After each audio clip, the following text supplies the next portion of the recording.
Hi friends, Selvendran YouTube channel. இன்னைக்கு வந்து DDR3 laptop RAM ஒன்று வாங்கினேன்.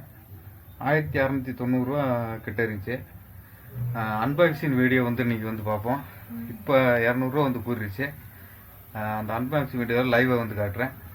லேப்டாப்பில் ரேம் இன்ஸ்டால் பண்ணுறதுமே வந்து ரொம்ப ஈஸியான மெத்தட் தான்.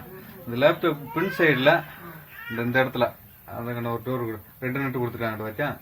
இந்த 2 நட்டை மட்டும் இது பண்ணிக்கிட்டாலே வந்து அந்த லேப்டாப்பில் வந்து ரேம் வந்து இன்ஸ்டால் பண்ணிக்கலாம். அந்த ஸ்லாட்டை மட்டும் 2 பக்கம் இப்படி எடுத்து விட்டுட்டு அப்படியே அதை எடுத்து ரேம் வந்து மேலே வந்து அப்படியே எடுத்துக்கிடுங்க. அவ்வளோதான் ஃப்ரெண்ட்ஸ். ரேம் நம்மளே வந்து கடைக்கு போயெல்லாம் வந்து பண்ண தேவையில்ல. இதுலேயே வந்து அந்த பின்னாடி பேக் டோரில் ஃபுல்லாக ஒரு லேப்டாப்பில் வந்து ஃபுல்லாக கொடுத்துருப்பாங்க. இந்த லேப்டாப்பில் வந்து அந்த 2 நட்டை மட்டும் கரெக்டாக போதும். ஒன்னொன்னுல வந்து சின்னதா 2 அந்த ரேமுக்கு மட்டும் கரெக்டா 2 நட்டு கொடுத்துருப்பாங்க. அதை வந்து கரெக்ட் பண்ணாலும் போதும்.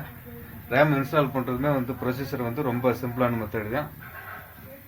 4 GB ரேமை சாம்சங்ல இருந்து வாங்கியிருந்தேன். பெஸ்டா தான் இருக்கு. வாங்க ட்ரை பண்ணி பாருங்க. நல்லாத்தான் ஃப்ரெண்ட்ஸ் இருக்கு.